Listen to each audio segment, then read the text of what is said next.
flying to New York City, and then going to Orlando for a talk. I was in the US for 16 hours. I flew for 22 hours to be in the US for 16 hours and got back to Mumbai for another function. And in 6 days after that, I flew back to New York City, 17 and a half hours, to be there for 48 hours and come back again for a function in Mumbai. 3 days after that, I flew back again to Chicago to be there for 36 hours to come back to Mumbai. And at the immigration, there was an Afro-American gentleman sitting there. He said, "Why don't you just stay, young man? You're just zipping in and out all the time." And guess what I learned? When you're traveling so much, 17 and a half hours of a flight, Mumbai to New York. We are all looking forward to reach the destination when the flight lands. But in looking forward to the destination, very often, ladies and gentlemen, boys and girls, we forget to enjoy the journey. What a sheer waste of 17 and a half hours. If I say I hate flying, I don't hate this. I hate being on the flight. I hate this food on the flight. I hate being on the seat. I hate. And I'll only be happy when I land and I'm in New York City. I have wasted 17 and a half hours of my precious time. I have wasted my journey. What I want to share with all of you is, we move from one point to another point, go from one destination to another. You came here in the kindergarten, you moved to grade 1. Destination point A to B, in between the journey was 365 days. And you've been moving from one destination to another. Today, at the school is your final destination. You move out, now looking forward to your next destination. At Columbia, at NYC, at Yale, at Stanford, at Oxford. And what I do want to share with all of you is, destinations are important, but do not forget to enjoy the journey, because the journey to the destination is very long. And I've seen a lot of times that we become destination addicts and forget to enjoy. How many of you had a great time at DAIS? How many of you had a great time with your friends? How many of you enjoyed the journey? Okay, wow. Looks like I need to take my clothes off and come back, madam, to DAIS to experience this beautiful journey. I was sharing with her an interesting story. This is a class in London, 7-year-olds, and the teacher asked all the kids, "What do you want to be when you grow up?" Some of them said doctors, some of them said lawyers, some of them said actors, some of them said solicitors. One boy was quiet. The teacher turned to the boy and said, "Does it take that long to answer that question?"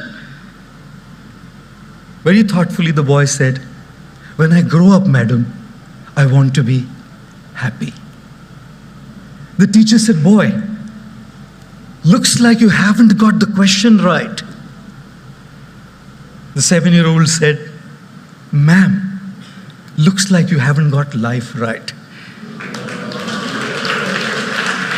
Because if you would have gotten life right, you would know that everything that we do is wanting to be happy. And this answer was given by the legendary John Lennon of the Beatles group. Right?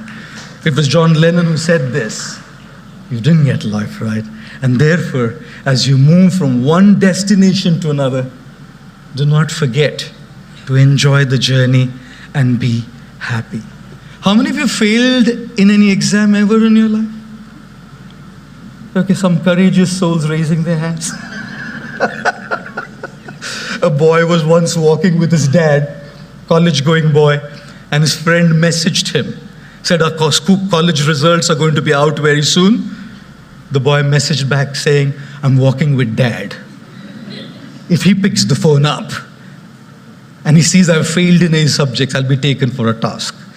So let's communicate in code language. If I fail in one subject, say good morning to you, I'll understand. If I fail in 2, say good morning to you and dad, I'll understand. A couple of minutes back, he got a message saying, good morning to you, dad, family, and friends. Ladies and gentlemen, boys and girls, we all have had our own failures. We all have had our own disappointments. And as you embark on this new journey, you will have yours. Life is what it is. With all our dreams, with all our aspirations, with all our ambitions, life does what it does to us. And when failures do come, disappointments do come, we need something very incredible. I remember when I was graduating and I was finishing my diploma in engineering, I stood second in the state of Maharashtra, and I missed my first rank by 4 marks. I was very, very disappointed. I came back home with tears in my eyes, and it is at that time I remember my father coming and patting on my back and said, look, dear son, people will forget the grades and people will forget the marks. At the end of it all, what matters is to keep that spark alive. We need somebody to help us keep that spark alive. If I might borrow a glass of water. Thank you so much. You know something? All of us, in us, have the spark. All of us. That spark to do something, that spark to make a difference, that spark to succeed, that spark to soar high. And this is what life does to us. Dunks us in a glass of water. This is what life did to me when I wanted to stand first.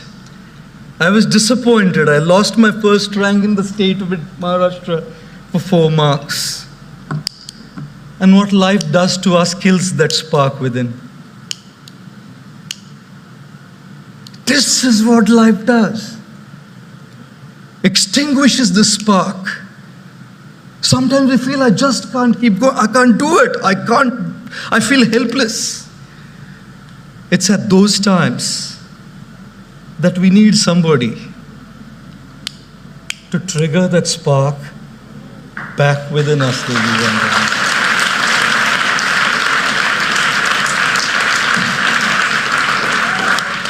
If you don't have this somebody, we'll be lost.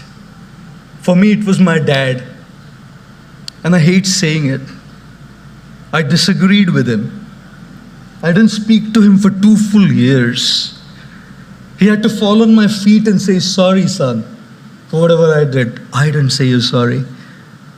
My father left in the year 2009, and every single year I felt I'll go and say, sorry, Dad. I shouldn't have put you through this. He was the one who stood by me.